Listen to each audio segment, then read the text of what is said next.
మార్కెట్లో మహాలక్ష్మి మూవీ చూడడం జరిగిందన్న. ఫస్ట్ ఆఫ్ ఆల్ ఇది ఒక మూవీ చూసినప్పుడు నాకు ఏమనిపించింది అంటే ఒక దిల్ రాజు గారు మూవీ చూస్తున్నట్టు అనిపించింది. ఎందుకంటే నాకు ఆ ఫీల్ కలిగింది. ఒక కొత్త బంగారు లోకం, ఇవి ఏవైతే మనకు ఒక బొమ్మరీలు మూవీస్ ఏవైతే మనకు ఒక మెసేజ్ ఓరియంటెడ్ ఫిలిమ్స్ ప్లస్ ఒక ఫీల్ గుడ్ ఫిలిమ్స్ ఎట్లయితే ఉంటాయో మార్కెట్లో మహాలక్ష్మి ఈ హీరో మనకి ఏమంటారు ఇంతకుముందు దిల్ రాజు గారు ప్రొడక్షన్లో చేసిండు.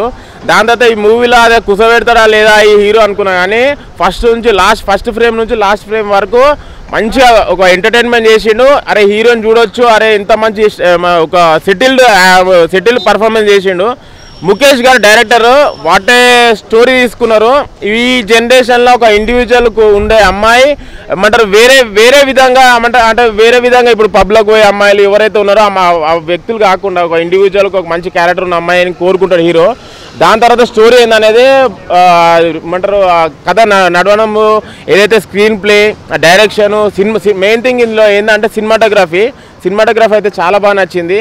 బ్యాక్గ్రౌండ్ స్కోర్ మాత్రం ఎక్కడ కొట్టాలో ఎక్కడ తగ్గించాలో బాగా, మళ్ళీ సెంటిమెంట్, మళ్ళీ అమృత హర్షవర్ధన్ గారు మనకి ఏమంటారు ఒక నువ్వే తరుణ్ గారు సినిమాలో తనిఖీల భరణి గారు ఎట్లయితే ఏమంటారు అంత మంచి యాక్ట్ చేసిండో హర్షవర్ధన్ గారు మంచి ఒక మెసేజ్ ఇవ్వడము చాలా మంచి అనిపించింది. మార్కెట్లో ఉంటుంది సగం సినిమా, కాకపోతే ఒక మంచి ఫీల్ గుడ్ మూవీ అన్న. నాకైతే చాలా మంచి ఫ్యామిలీ ఓరియంటెడ్ ఫిలిం, కంపల్సరీ థియేటర్లో వచ్చి వాచ్ చేయాలని కోరుకుంటున్నాను. Thank you.